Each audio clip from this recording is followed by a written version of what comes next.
그동안의 믿음의 조상 아브라함의 생애를 살펴보았습니다. 별과 모래와 같이라는 제목으로 그의 삶을 추적하면서 12장부터 25장 상반절에게까지 상당히 적지 않는 분량을 우리가 다루었는데, 여러분 마음에 남는 대목이 어디입니까? 여러분 마음에 기억되는 구절이 무엇입니까? 왜 그렇습니까? 하나님께서는 헛된 우상을 숭배하고 꿈을 잃어버렸던 75세의 아브라함에게 찾아가셔서 꿈을 주시는 하나님. 여러분 70대는요 꿈을 꿀 수 있는 나이입니다.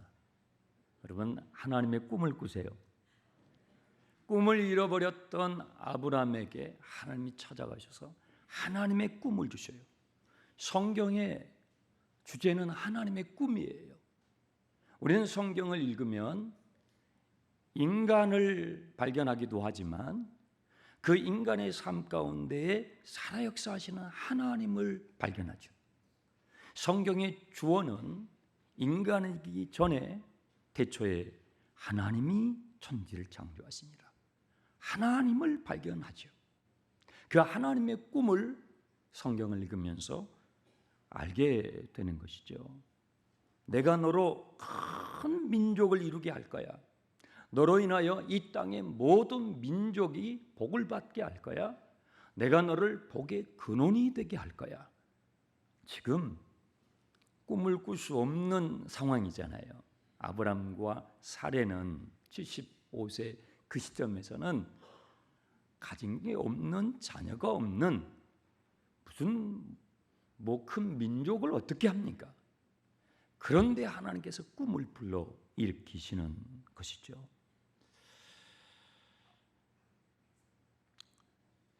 성경의 주제가 하나님의 꿈인데 그 하나님의 꿈의 구체적인 내용은요, 하나님의 나라입니다. 이 세상 나라와 다른 하나님의 나라가 있다라는 거예요. 이 세상 나라의 가치는 뭐예요? 이 세상 나라의 논리는 힘의 논리예요. 돈의 논리라고요. 힘이 세고 더 큰 힘을 갖길 원하는 사람들은 10에서 9을 가졌는데도 한 가지만 가지고 있는 사람의 걸 결국 뺏으려고 그래요. 그러니까 세상 살이가 힘든 거예요. 9개를 가졌으면 나누면 좋잖아요. 베풀면 좋잖아요. 그런데 강대국들을 보시라고요. 9을 가졌는데도 한 개밖에 없는 그 약속 것, 나라의 것을 뺏으려고 그렇게 안달을 내는 거예요. 착취를 합니다. 학대를 합니다. 차별을 해요. 그래서 사는 게 전쟁이에요. 그런데 성경은 이것이 전부가 아니라고 말씀하는 거예요. 성경은 우리 눈에 보이는 이 세상 나라만이 전부가 아니라 우리의 눈에 보이지 않지만 하나님의 나라가 실제로 있다라고 말씀하는 것이죠. 예수님께서 오셔서 회개하라, 하나님의 나라가 가까이 왔다. 하나님의 나라가 가까이 왔으니 회개하고 이 복음을 믿어라 하고 주님이 말씀하셨지 않습니까? 하나님의 나라의 가치는요, 힘의 논리가 아니에요. 돈의 논리가 아니에요. 착취하며 학대하며 차별하는 곳이 하나님의 나라가 아니에요. 하나님의 나라는 강한 자가 약한 자를 섬기는 나라예요. 힘 있는 자가 힘 없는 사람을 군림하는 세상 나라와 달리 하나님의 나라는 힘 있는 사람들이 힘 없는 약한 자를 섬겨주는 나라가 하나님의 나라예요. 그것이 천국입니다. 여러분의 심령에 천국이 임하기를 축원합니다. 그래서 복음이에요. 성경이 말씀하는 복된 소식, 복음을 하나님 나라의 복음이라고 하는 것이죠. The good news of the kingdom of God. 하나님 나라의 복음이라고요. 하나님의 나라가 실제로 있다라는 것이죠. 창세기는요, 하나님께서 이 세상 나라와 다른 하나님의 나라를 어떻게 이 지상에서 시작하셨는가를 설명하는 책이에요. 아브라함이라고 하는 한 개인의 삶만 보다 보면 성경 전체의 주제를 놓칠 수가 있어요. 정말 하나님께서 저와 여러분에게 주고 싶은 하나님의 꿈을 놓칠 수가 있단 말이에요. 창세기는 이 세상 나라와 다른 실제하는 하나님의 나라를 이 땅 가운데 하나님께서 어떻게 시작하셨는지를 보여주는 책이 창세기입니다. 여러분, 나라가 세워지려면 최소한 필요한 게 있어요. 첫 번째, 백성, 국민이 필요해요. 백성이 없는 나라는 안 되잖아요. 또 땅이 있어야 돼요. 백성만 있어가지고는 나라는 아니에요. 백성과 땅이 있어야 돼요. 주님께서 아브라함에게 뭐라고 말씀하셨냐면, 내가 너에게 이 땅을 주리라. 이 땅을 너와 너의 자손에게 주리라. 나라가 되려면, 하나님의 나라가 되려면 백성이 있어야 되고 땅이 있어야 되기 때문에 하나님께서 아브라함에게 그렇게 말씀하셨던 거예요. 그런데 이 하나님의 꿈을 가지고 약속의 땅에 가서 100년의 시간, 적지 않는 긴 시간을 살았던 아브라함에게 하나님께서 그의 마지막 장례식이 될 때까지 아브라함이 얻었던 게 뭐냐면 100세에 겨우 이삭 하나를 얻어요. 네. 그리고 137세에 겨우 사라의 장례식을 치르기 위해서 땅을 얻는데 막벨라 굴을 얻어요. 생각해 보세요. 하나님이 아브라함에게 약속하신 꿈은 어마어마한 꿈이었어요. 그렇죠? 이 땅의 모든 민족이 너로 말미암아 복을 받게 될 것이다 하는 정말 상상할 수 없은 큰 꿈을 불어넣어 주셨는데, 아브라함이 생을 마칠 때에 아브라함이 가졌던 것은 100세의 이삭 하나, 137세의 자기 아내의 장례를 치러야 하는데 땅이 없는 거예요. 그래서 사정을 해서 막벨라 굴이라고 하는 자그마한 땅을 얻었어요. 그러면 하나님이 주신 원대한 꿈에 비하면 아브라함이 그의 생애에 얻었던 것은 너무나 적은 거잖아요. 너무나 적은 거잖아요. 그리고 오늘 본문 말씀에 또 이상한 부분이 나와요. 11절. 아브라함이 죽은 후에 하나님께서 그의 아들 이삭에게 복을 주셨는데 12절부터 18절까지는 이스마엘, 사라의 여종인 애굽 사람 하갈의 자식이었던 이스마엘의 족보가 12절부터 18절까지 나오는데요. 이 이스마엘의 족보를 왜 성경에 기록해 놨냐면 그 다음에 나오는 이삭의 족보와 비교하기 위해서, 대조시키기 위해서 나오는 거예요. 이 이스마엘의 족보를 보면 이스마엘에게 자식이 12명이 태어나요. 놀라지도 않으시군요. 이스마엘에게 12명의 자녀가 태어나는데 이 12명의 자녀들이 16절에 뭐라고 되어 있어요? 12 지도자가 돼요. 통치자가 돼요. 그러니까 자녀를 12를 낳았는데 그 12명 다 정말 한가다씩 하는 지도자가 됐다라는 얘기를 이 짤막한 족보에서 기록해 놓은 거예요. 그러면 우리가 생각하기에 11절에서 하나님께서 아브라함이 죽고 하나님께서 그 아들 이삭에게 복을 주셨다고 한다면 아브라함의 복이 이삭에게 전수가 됐다고 한다면 이스마엘이 이만한 복을 받았으면 하나님의 복이 전수된 이삭은 이삭의 족보에는 더 큰 복이 나와야 될 것 같잖아요. 그런데 이상해요. 19절 보세요. 하나님의 복을 받았다고 하는 이삭의 족보는 이러하니라. 아브라함이 이삭을 낳았고 이삭은 40세에 리브가와 결혼을 해요. 결혼이 좀 늦었어요. 아직 결혼을 안 하신 분들은 희망을 가지세요. 이삭은 40살에, 이삭이 왜 40살에 결혼했는가 생각을 해보면요, 납득이 되는 게요, 엄마 사라가 사는 동안에는 장가를 못 갔어요. 엄마가 90살에 아빠 100살에 이 이삭을 낳았거든요. 그러니 그 애착이, 그 이삭을 향한 애착이 얼마나 강했겠어요. 만약에 사라가 생전에 며느리를 얻었다면 그 며느리는요, 머리 다 빻고요, 정말 그 시어머니의 등살에 힘들었을 거예요.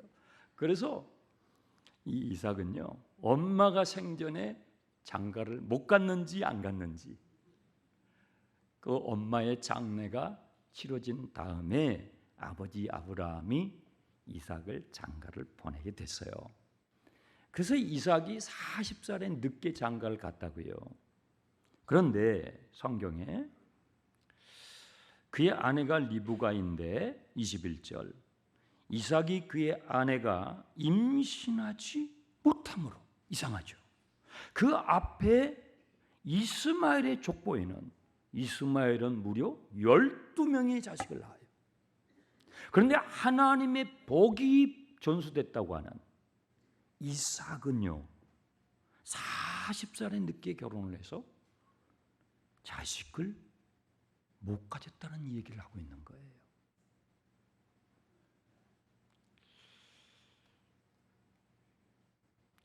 복을 받았다고 하는 이삭의 족보에는 자식이 없었다고 증언하는 거예요. 그러면 우리는 이렇게 질문하게 되죠. 도대체 복이 뭐냐 이 말이에요. 우리가 생각하는 복은요, 이 세상이 생각하는 복은 있어야 복이고 많아야 복이고 빨라야 복이에요. 그렇죠. 다른 사람보다 더 있어야 복이고, 다른 사람보다 더 많아야 복이고, 다른 사람보다 더 빨라야 복이라고, 이 세상의 복은요.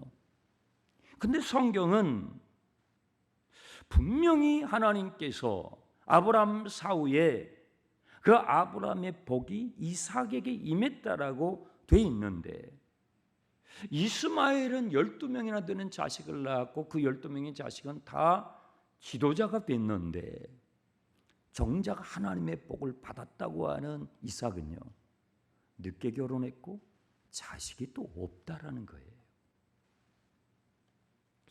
목사님, 그러면 없어야 복인가요?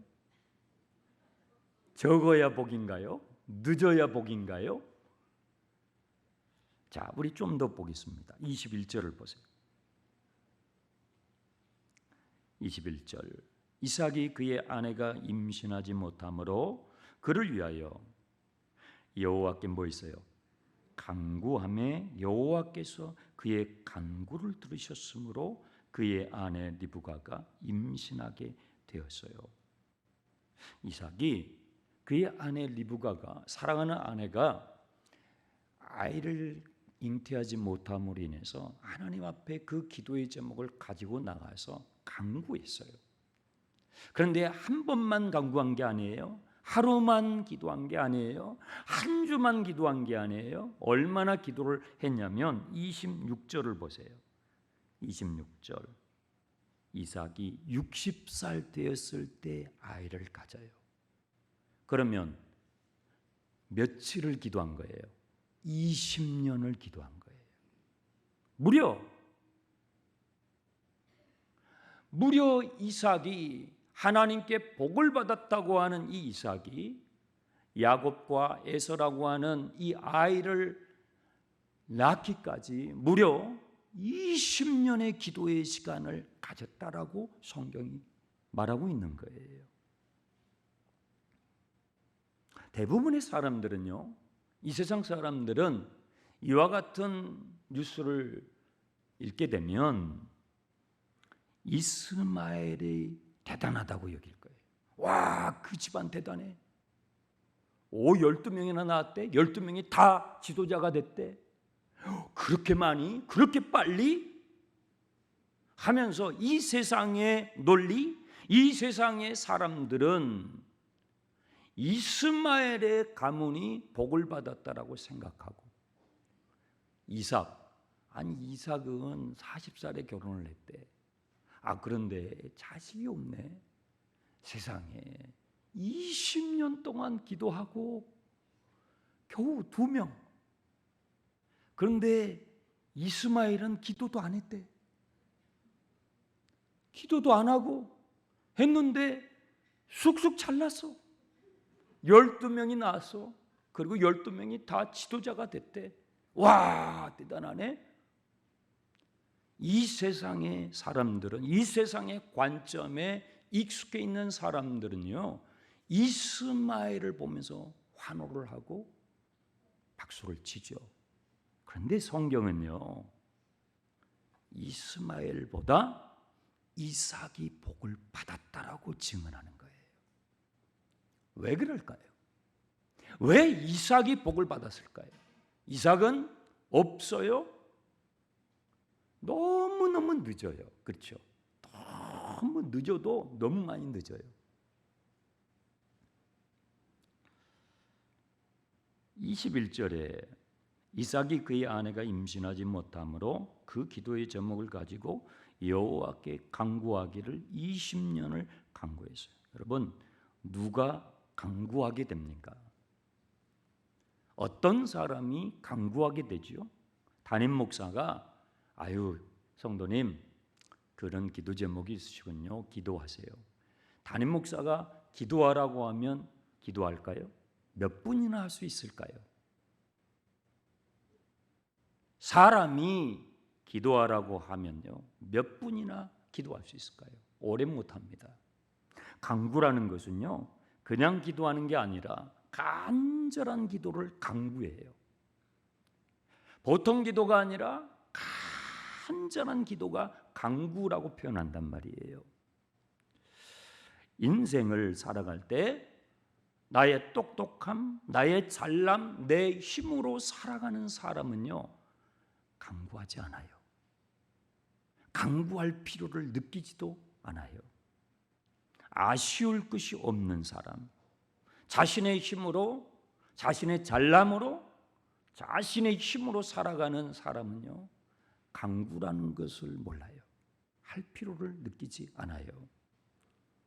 그런데요, 이 세상을 살아가는 동안에 내 힘으로 할 수 없고, 나의 똑똑함으로 할 수 없고, 나의 능력으로 할 수 없음을 아는 사람, 그 사람은요, 주여 나를 불쌍히 여기소서, 주여 나를 도와주옵소서, 하나님을 찾고 하나님을 부르게 돼요. 심령이 가난해져요. 겸손해진다고요. 감사할 줄을 알게 돼요.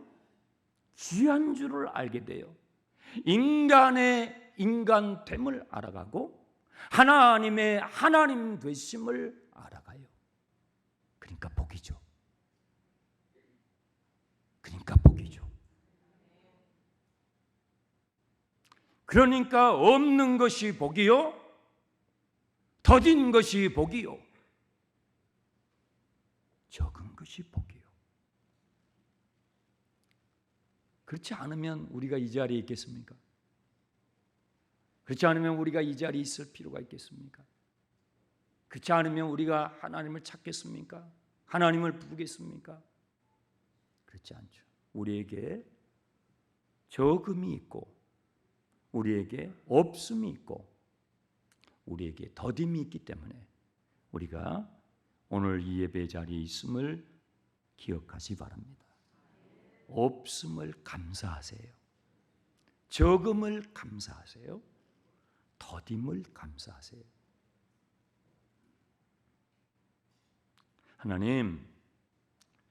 하나님을 인정하지도 않는 저 사람들은요, 많은데, 빠른데, 하나님을 인정하고 선하게 살려고 하는 저는 왜 이렇게 없습니까?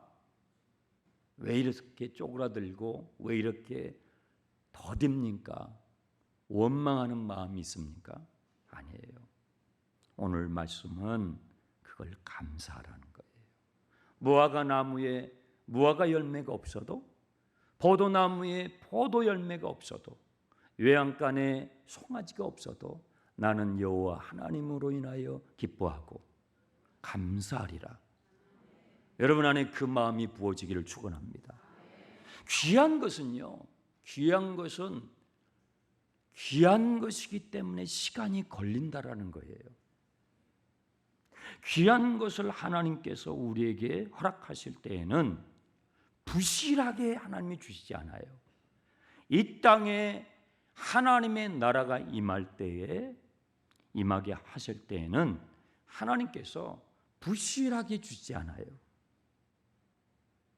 안전하게, 견고하게, 무너지지 않는 반석 위에 세워지는 집처럼.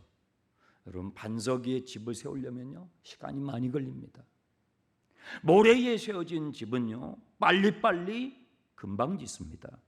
또 오래 가지 못해요. 바람이 불죠, 파도가 치죠, 인생의 거센 역경의 풍랑이 때리면 모래 위에 세워진 집은요, 다 떠밀려 가는 거예요. 여러분이 안 떠밀려 가고 오늘 여기 오셨잖아요. 그게 감사한 거예요. 그게 감사한 거예요.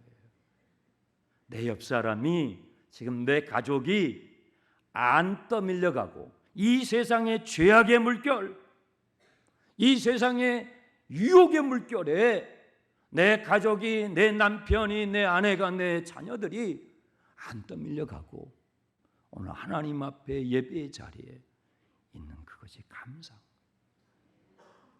없음이 감사요, 적음이 감사요, 더딤이 감사라는 것을 주님이 가르쳐 주시는 거예요. 반석 위에 세워지는 집, 하나님께서 저와 여러분의 인생을 모래 위에 세워지는 집처럼이 아니라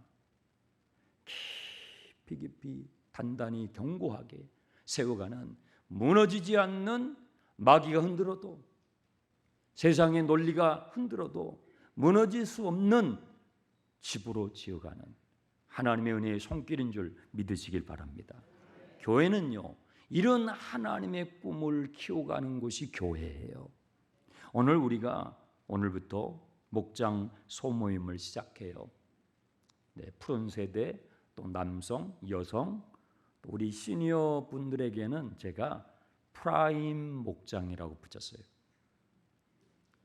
프라임이라는 단어는 내 인생의 프라임 타임이라고 그러죠. 가장 절정의 시간을 프라임 타임이라고 그래요. 그래서 제가 섬겼던 미국 교회에, 그 교회 시니어 분들이 모여서 모이는데, 그 모임을 뭐라고 하는지 가보니까 프라임 타임이라고 그러더라고요. 그래서 제가 우리 장충남교회 어르신들, 형님들, 누님들의 목장을 실버 목장, 시니어 목장이라고 안 하고 프라임 목장이라고 붙였어요.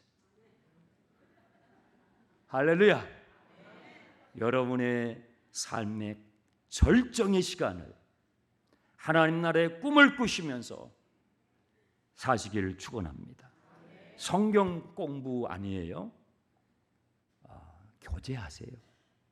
성도들과 같이 한 주간의 삶을 서로 격려하고 응원하고 기도해 주는 그런 시간을 가지세요.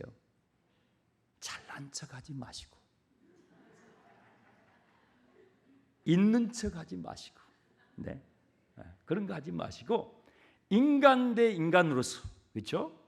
사람 대 사람으로서 밥을 같이 드시고 커피를 같이 나누시고 여러분 아주 유명한 말인데 학사 위에 뭐가 있죠? 석사가 있어요. 석사 위에는요 박사가 있어요. 박사 위에는요 밥사가 있어요. 석사 위에 박사가 있고 박사 위에 밥사가 있다고요. 내가 밥 살게. 그 사람이 제일 똑똑한 사람이에요. 그 사람이 인생이 뭔지를 아는 사람이라고. 정말 지혜로운 분이에요. 내가 밥 살게. 네. 여러분 우리가 알면 얼마나 알겠어요. 그렇죠? 우리가 알면 얼마나 알겠어요. 우리 좌우에 계신 분에게 한번 그렇게 격려해 봅시다. 제가 박사 말고 밥사 할게요. 제가 박사 말고 밥사 할게요. 집사님 오늘은 제가 밥 살게요. 권사님 오늘은 커피 제가 살게요. 그게 목장 모임이라고요. 그거 하는 거예요. 한 주간 동안 살면서 막 수다 떠세요. 아, 나한테 이런 기도 제목이 있었어. 나한테 이런 기도 제목이 필요해. 기도가 필요해. 권사님, 장로님. 여러분, 교회는 그렇게 하나님의 나라의 꿈을 함께 키워가는 공동체인 것입니다. 주님의 은혜가 여러분의 삶에 충만하시기를 축원합니다. 기도하겠습니다. 하나님 아버지